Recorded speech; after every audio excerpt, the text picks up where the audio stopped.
જે ભારતનું હિત નથી જોતા એવા લોકો પણ આ ચૂંટણીની સામે નજર નાખીને બેઠા છે. એમની વિચારધારાવાળી સરકાર આવે તો ભારત દબાય, ભારત આગળ ન આવે એવા અનેક લોકો વિશ્વના દેશોના નામ મારે નથી આપવા, એવા ઘણા દેશો છે.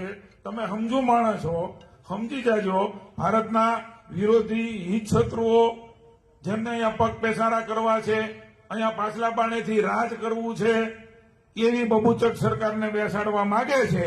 મોદીજી જેવી હાવજના ભૂમિમાં છું હાવજ સરકાર બનાવવા માંગતા નથી. એવા લોકો તે અત્યારે સક્રિય થયા છે. એનાથી જાગૃત થઈને માત્ર ભારતમાં ભારતીય જનતા પાર્ટીના વિચાર વિરોધી લોકો જ નહીં, ભારતના હિત શત્રુઓ જે અન્ય દેશો છે એ કામે લાગ્યા છે.